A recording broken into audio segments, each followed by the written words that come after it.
चलिए रायपुर से खबर बता रहे हैं। महापरीक्षा अभियान 2025 में प्रदेश ने कीर्तिमान रचा है। उल्लास नव भारत साक्षरता कार्यक्रम में 90.85% परीक्षार्थी पास हुए। 4,55,000 से ज्यादा शिक्षार्थियों ने परीक्षा दी थी। 4,13,403 प्रतिभागी उत्तीर्ण हुए हैं। 984 आत्मसमर्पित नक्सलियों ने बंदूक छोड़ कलम थामी।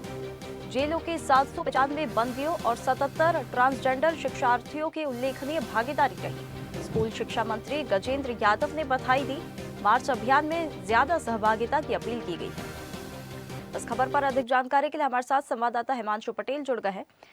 हिमांशु, महापरीक्षा अभियान 2025 में प्रदेश ने कीर्तिमान रच दिया है। देखिए साक्षर, जिस तरह से साक्षर अभियान यानी जो बैकआउट स्कूल होते हैं, जिसमें जो स्कूल नहीं गए होते हैं, तो स्कूल का शक्ल भी नहीं देखे होते हैं, ऐसे लोगों को उनके हस्ताक्षर और उनके कुछ थोड़ी बहुत ज्ञानता के लिए सरकार एक प्रयास करती है साक्षर अभियान के तौर पर, जिसमें मुख्य रूप से उल्लास नव भारत साक्षर कार्यक्रम का आगाज जो सरकार के द्वारा किया गया था। ऐसे में एक बड़ा अभियान चलाया गया था और इसमें बड़ी संख्या पे लोग इसमें शामिल हुए थे, जिसमें आत्मसमर्पित नक्सली है, जेल में बंद कैदी है, दिव्यांग है, ऐसे कई लोग हैं जो कभी स्कूल का शक्ल नहीं देखे थे। वो साक्षर अभियान में हिस्सा लेकर बड़ी संख्या पे इस पर रुचि दिखाई है, तो ये बहुत बड़ी उपलब्धि सरकार के लिए भी है। और जिस तरह से पूरे में आंकड़ों की मैं बात करूं तो 90.85% परीक्षार्थी इस पे पास भी हुए हैं। पूरे आंकड़े की मैं बात करूं तो 4,55,000 से ज्यादा शिक्षार्थियों ने इस पे हिस्सा लिया था और 4,13,403 प्रतिभागी इस पे पास हुए, उत्तीर्ण हुए हैं। तो और कुल मिलाकर इस पे जेल के 795 बंदी और 77 ट्रांसजेंडर भी इसमें शामिल हुए। और कुल मिलाकर इस पे एक बड़ी कीर्तिमान कहीं न कहीं राज्य सरकार के लिए भी है, क्योंकि शैक्षणिक क्षेत्रों पे ज्यादा से ज्यादा कैसे जो है ड्रॉप आउट बच्चों को बैकअप लाने के लिए सरकार लगातार प्रयास कर रही है। नित नए प्रयास स्कूलों में कर रही है। नवाचार के माध्यम से जो बच्चे स्कूल छोड़ चुके हैं, उन्हें वापस स्कूल की धरा पर लौटाने का प्रयास सरकार तो कर रही है, लेकिन ऐसे भी प्रयास कर रही है जो कभी स्कूल नहीं गए, जिसे साक्षरता की कमी हो, उसे अपने हस्ताक्षर करना आ जाए, थोड़े बहुत जो गिनतियां हैं वो आ जाए, पैसे गिनने के लिए आ जाए। इस तरह के प्रयास लगातार सरकार के अलग-अलग जो है मुहिम के द्वारा किया जा रहा है, शैक्षणिक शिक्षा के विभाग के द्वारा, ताकि लोगों में अज्ञानता ना रहे, लोगों को कोई भी जो है ठगी का शिकार ना बना सके और लोगों में कुछ साक्षर जरूर हो। इस तरह का प्रयास सरकार के नित नए आयामों के चलते किया जा रहा है। इसका परिणाम है वो बड़ी संख्या पर या एक सकारात्मक रूप से निकल कर सामने आए, जो सरकार के आंकड़े हैं वो बता रहे हैं। जी। बिल्कुल हिमांशु, देखिए 90.85% जो है प्रदेश के लिए ये अब तक का सबसे बड़ा रिकॉर्ड है। पास प्रतिशत यहाँ पर है।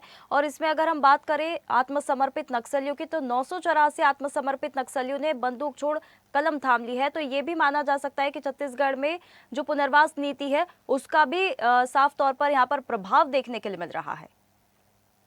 निश्चित तौर पे साक्षी, वो तमाम बस्तर और सुदूर और नक्सल जो पीड़ित जो क्षेत्र है, जहां पर नक्सली सिर्फ और सिर्फ अपनी गोली की धमक ही गुंजाने की प्रयास करते थे, स्कूल की घंटी को हमेशा इसलिए बाधित करते थे, स्कूलों को लगातार वो चोट पहुंचाने का काम करते थे, स्कूल के अध्यापकों को मारने का, भगाने का काम, स्कूलों को ध्वस्त करने का काम बम के द्वारा किया जाता था, ताकि कोई भी साक्षर ना हो सके और सरकार की मंशा है वो शिक्षा के साथ उस क्षेत्र पे ना पहुंच सके।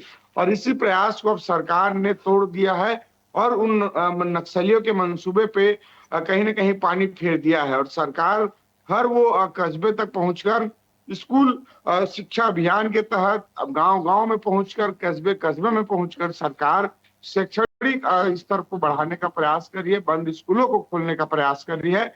और ऐसे में नक्सल क्षेत्र में भी शिक्षा का एक अलग जगह है और वहां भी जो कभी हाथों में बंदूक थामे होते थे, उनके माता-पिता अब हाथों में कलम थाम कर बच्चों को कलम थमा रहे हैं और स्कूल की ओर वो रवाना कर रहे हैं। तो निश्चित तौर पे छत्तीसगढ़ के वो तमाम जो नक्सल इलाका है, वहां भी अब जो है स्कूल की घंटी गूंजती नजर आ रही है। उसके साथ-साथ बंदूक और हथियारों की जगह हाथों में कलम भी साफ तौर पर देखने को मिल रहा है। जी। बिल्कुल हिमांशु, इसी के साथ 77 ट्रांसजेंडर विद्यार्थियों की भागीदारी साफ तौर पर ये बताता है कि साक्षरता अभियान को सामाजिक समावेश का जो मॉडल है, ये साक्षरता अभियान इसे बनाता है। निश्चित तौर पे साक्षी, मौलिक अधिकारों में से यह भी एक अधिकार है, समानता का अधिकार है। ऐसे में ये वो वर्ग है, थर्ड जेंडर, जो हमेशा छूता रहा है। चाहे स्कूल के मतलब एक समय की बात कर ली जाए, कि समय जब होता है उसका, जब प्रवेश जब होता है स्कूल, वहां से हीन भावना की शुरुआत होती है, तो वो दंश समाज में अंतिम दौर तक उसको झेलना पड़ता था।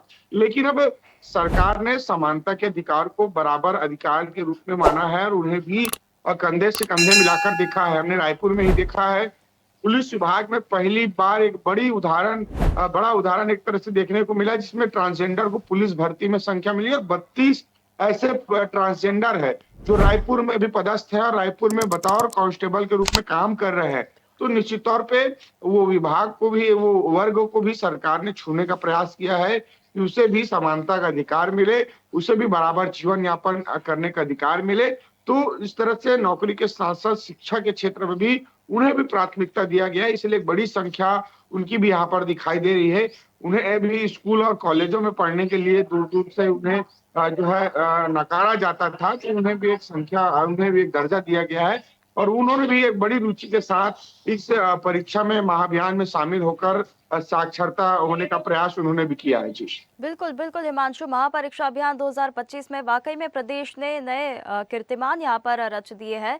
4,55,000 से ज्यादा शिक्षार्थियों ने परीक्षा दी थी और जो 90.85% जो पास के प्रतिशत यहाँ पर आए हैं, वाकई में वो रिकॉर्ड तोड़ प्रतिशत यहाँ पर नजर आते हैं। बहुत धन्यवाद आपका हमारे साथ जुड़ने के लिए।